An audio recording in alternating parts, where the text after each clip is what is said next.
Just get them off the road. Hello. Hello, Naira Marley. Hello, good morning. Yeah, good morning. How you doing? I'm doing okay. I'm doing fine. Are you hearing me very clearly now? I can hear you very clearly. Very. Okay. Okay, before you start, I want to say the protests that have stopped, nobody threatened me. I'm not scared of nothing. And I know my rights.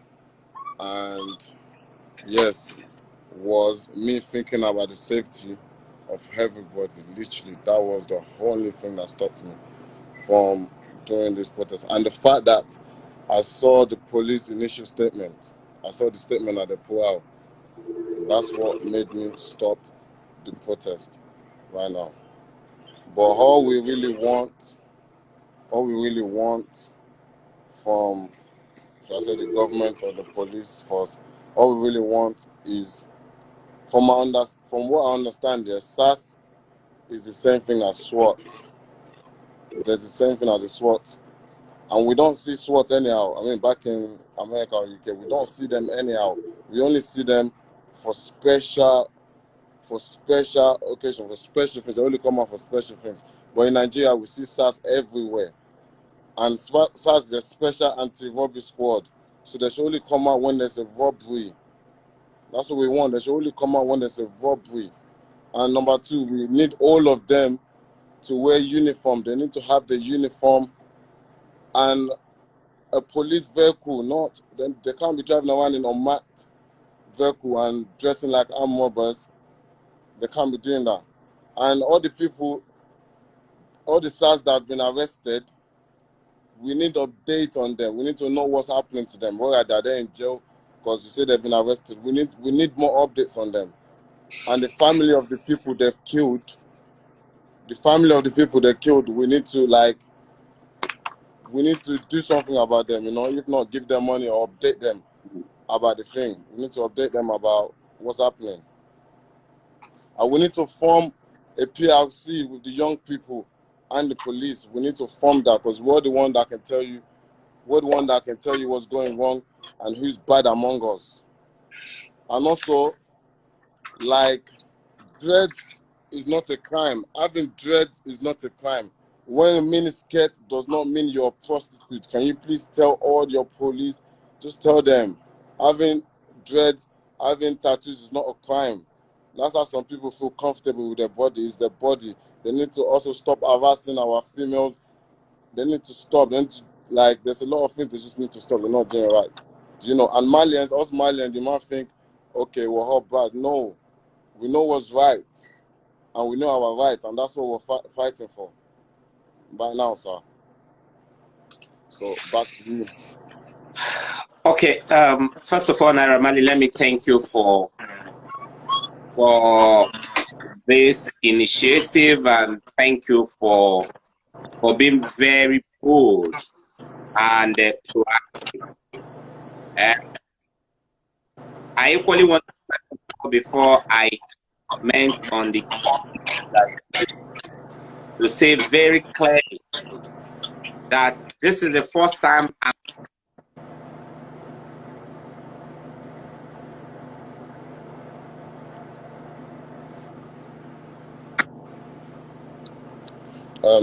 I'm ever speaking with you. And so the issue of harassment or intimidation or any kind of underhand tactics do not even arise because this is just the first time we're speaking, and we're speaking because there is a national issue, there's a problem that needs to be solved, and there are like our people will say in our local communities, there are different ways of killing the rats, and so it also clearly means that there are different ways of problems. And when you want to solve the problem, you look at the most cost-effective. You look at the approach that will be less risky, look at the approach that will give you very little collateral damage. And so, in this instant case, like you've noted, we did not wait for protests to come up. We did not wait for Nigerian youth to go on the street or that statement. As a matter of fact, we have an idea that they are planning to go on the protest until probably yesterday when we this on we responded because of the problem. We acknowledge the fact that in the past, in SACS, in IAL, have not lived up to their expectations. In this job, our fundamental duty is to protect lives and protect the property of Nigeria. And in protecting lives and property, you must first of all preserve the fundamental rights of the citizens. If you don't preserve their rights, then you can't protect their life. If you look at our constitution, the right to life, the right to freedom of movement, the right to of dignity of the human person. And so if a man chooses to braid his hair, or a man chooses to go along with dreadlocks, or carry two of body, or a woman you must respect her choice, Yes. and you must respect the dignity of that person. Yes. No offense whatsoever with dreadlocks. There is no where he stated that if you have dreadlocks or you have tattoo on your body, you have committed an offense. That's absolutely nonsense. And so, even though that is not contained in our statement, it has become a fundamental demand by the Nigerian young youth. And so we'll take it up very soon. And Naira Marley, let me also let you understand something. The Nigerian police is not just full of populated by old men and women. We also have young recruited 10,000 these 10,000 people, they are aged 18 and 25. So these are clearly young men, and they all come. We recruited them from. So these young men will be your ambassadors in the police. And as I'm talking to you, we are recruiting another 10,000. And I want to challenge a lot of our young people there. You cannot change a system by staying too far from the system. And so people who want to criticize the initiative of talking to us today, I want to tell them you can't change a system by being too far from the system. If you want to change a system, you have to go to the system. If you have a son or a daughter that's not doing well, you can't stay too far from your daughter if you really want to see positive changes to change. I want to challenge young men and women out there. Anytime the police is also an opportunity to get into the system and make your own little contribution towards changing the system. But one interaction we are having today is the Inspector General of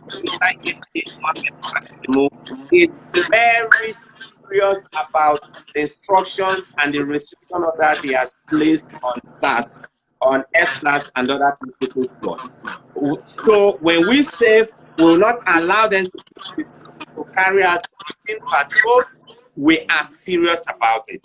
We will say we will not allow them to check and search the handheld phones, smartphones, or computers, other smart devices of our citizens indiscriminately and unlawfully. We are serious about it. For patrols in mufti and without the appropriate tactical gears or appropriate police uniform, are serious about it. When we say we will go after a police officer that is conducting himself or herself unlawfully and according to that. And let me even expand this point. When we talk about men who go out to the street dressed in and carrying, we are as a law. Even this men to whether you are in their air, or you are J or in Lion Food or in wherever you are, whether you are in a covenant unit or a private unit, you are not authorized to go a mufti with Thank you. that is banned and it is banned. Thank you. We will to begin to policemen themselves. So when policemen are policed, we will also have policing them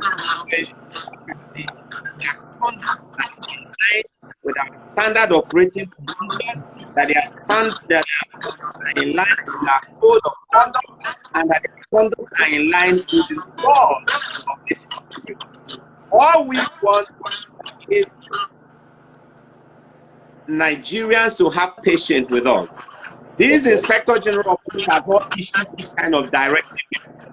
Even if it was issued by any other act, please hold us accountable for these ones that we are issuing today. Don't judge us by these two covenants that we are signing with you. Judge us that we are signing with you. We don't want Nigerian young men to go to the street. There are so many things that attach to that. Like you write in your intro, communicating is true. And what would it profit a man if he is good? Let's work with relevant agencies to deal with this problem. We cannot, like you rightly noted, anybody that is probably have ulterior motive. What we need to do is to reform staff and make them responsible and make them to work in accordance with data procedures. Violent crimes, we need them to continue to respond to armed robberies, need them to continue to respond to kidnapping situations. Okay, sorry, sir, can I ask a question? Is it a crime to record anything on road, like record a police officer on road? Is it a crime to record, like, for their own safety and for our own safety? Is it a crime to record?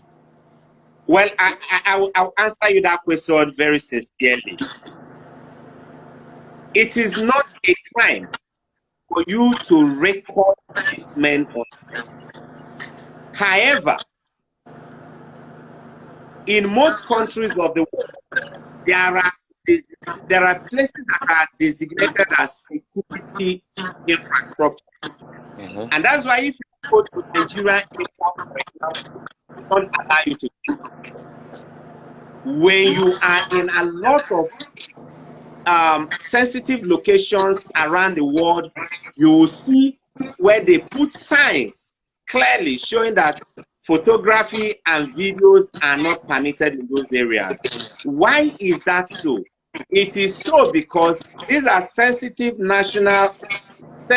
critical national infrastructure, and because you don't want criminals, armed robbers, terrorists to have a clear picture of what happens there, in order not to give them advantage when they want to plan an attack. So I will advise, but if a policeman is on the road and he's doing the wrong thing, if you can record him safely, record him and send the pictures to us. We will be glad to work with you. But okay, I will also advise citizens not to go about recording and taking pictures of security and law enforcement agencies indiscriminately. No, not like that.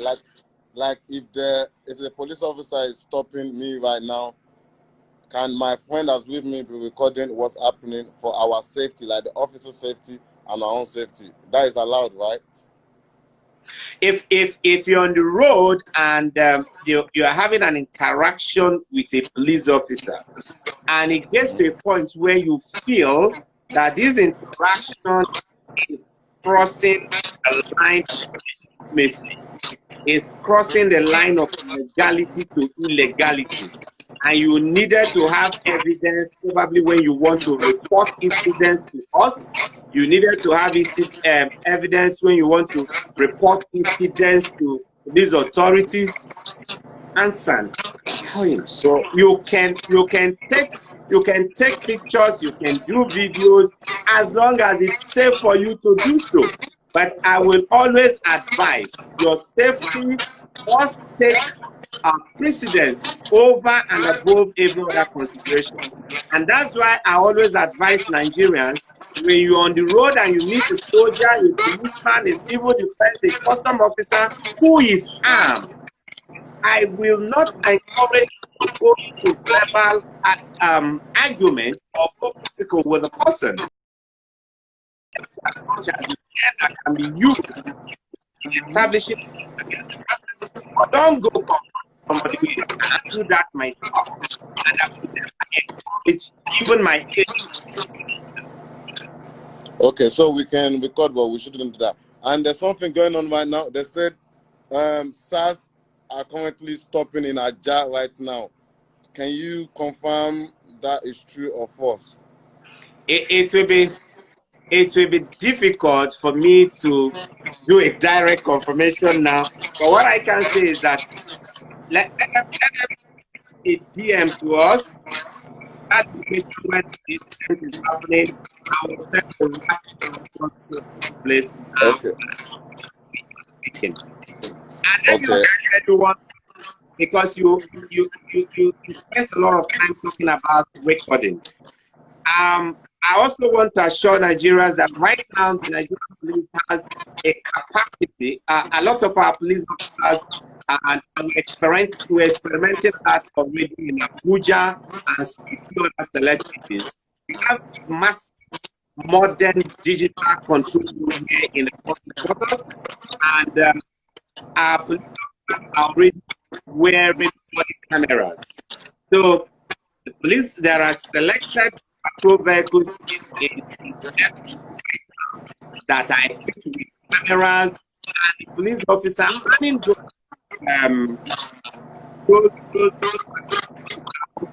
body cameras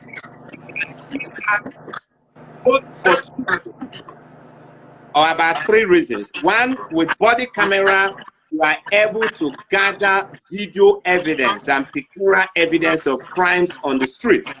With body cameras, you are able to record their interactions with the law enforcement officers, secured and being monitored by headquarters. With body cameras, you are also able to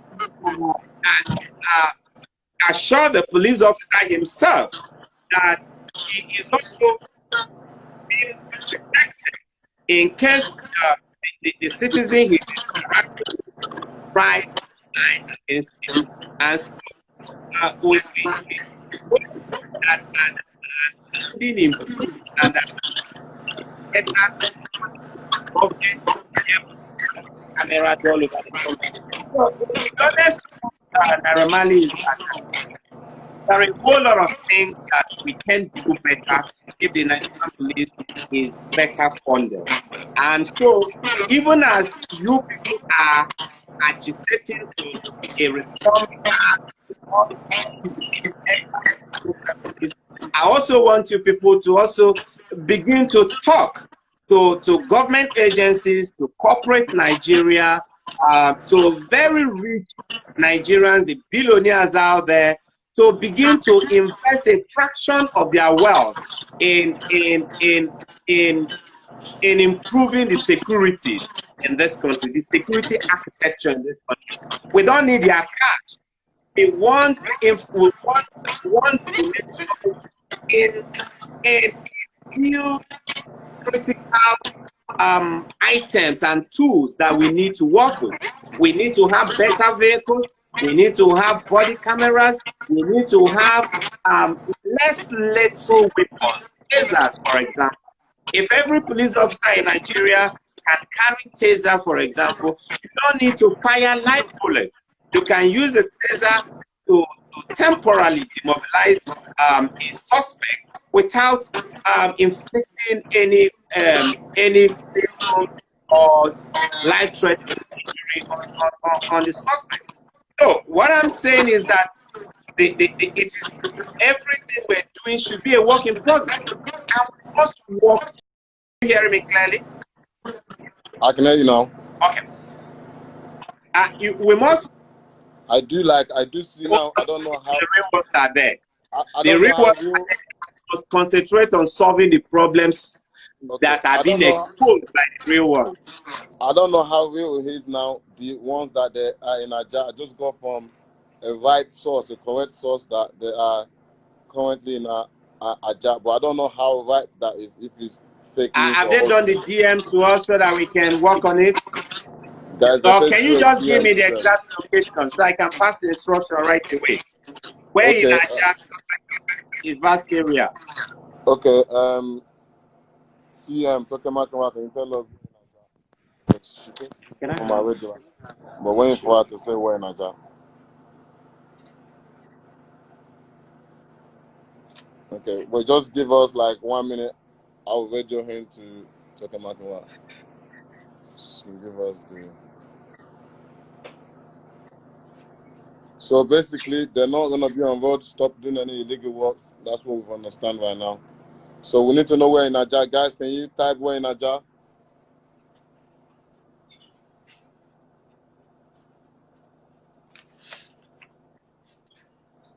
So I guess we'll leave that for now till they can answer when in Aja. Yeah, as soon as you have the information, let's have it and we'll work on it.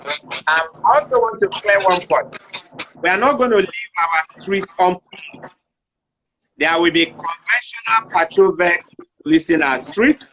We still have traffic men and women controlling traffic. We have a rapid response squad patrolling because normal police patrol vehicles are manned by properly trained policemen from different police stations, the different area command, and the state command patrolling the streets. But we will not have and STS operatives, IRT operatives patrolling the streets on routine basis. They will only come out when there are people come out. They will come out want to make up they will come out if they are looking for a particular suspect that has been indicted in their they will, and once they finish the operation, they return back to base. That is the new order. That is the new normal. That is the new norm. Okay. So, they just videoed in is Aja under bridge. Aja under bridge. Which bridge do you have in Aja? Yeah, I know. I know Aja. I used to be an area commander in Aja, so I know Aja pretty well. Where do we have a bridge in Aja? Naira Marley, you stay on the island. Where do we have a bridge in Aja? Okay, region Abamadesoya Badore.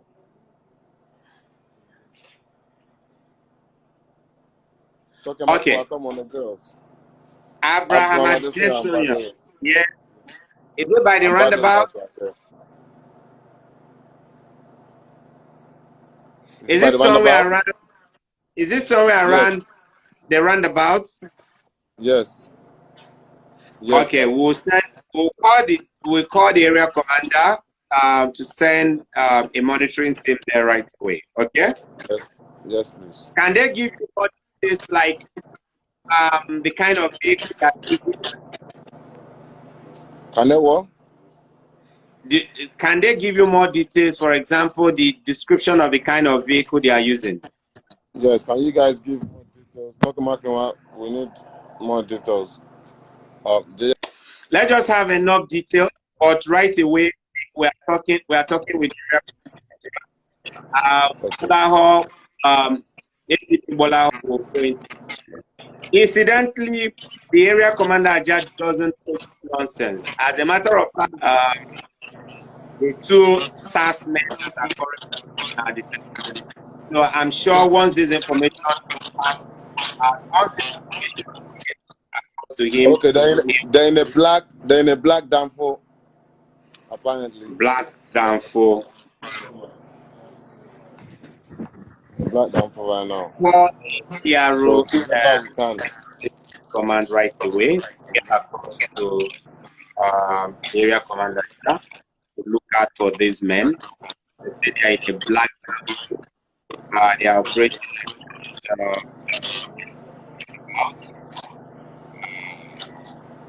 I just hope they are still around there. They can keep a tab on them and then give us real-time information, okay? Okay, We can do that quietly on our DM. We can okay, have and we need to actually get these guys off the road, because I'll actually be out there monitoring too, and we need to actually get them off the road. We'll be happy to see them when there's a special operation. We'll be happy to see them, but they need to actually get off the road, disturbing young youths with dreads. So, and I'm sure the police are working with us right now, and we're waiting for the results. So, I'm gonna say thank you very much, sir, for taking your time to speak to us, and I pray that everything you guys said is being done by them. Please, I'm gonna beg you one more time to please get these guys off the road. Thank you very much, sir. Thank you, Naira Marley, and for all the youth out there, those who are following this program, we want to appreciate your patience and your I just want you to know that we don't have any other country. Police officers, we are all Nigerian. Before the police, you're Nigerian before the police uniform. That's it. That's the point I want to make. Every policeman you see in Nigeria today is first and he is a father or somebody's son, somebody's daughter, somebody's boyfriend, somebody's girlfriend, somebody's nephew, cousin, and so. And we come from listen. We are part and parcel of society. We feel the pains, we feel the, and we understand the struggle we work together to address this mischief. And we also not at the causing the problem are just a small insignificant part of the workforce we have. Yeah, we need to get them. We need to get them people out. We need to get those small amounts of people. Yes, we must get them out. We must get them out because they are creating problems for the majority of the hardworking police officers out there who are working there and putting their life in danger, standing in gap between the citizens and the standing in gap between the citizens and the criminals, standing in the store, in the night, under the attack of all kinds of criminals and still serving this country diligently. So we must work with every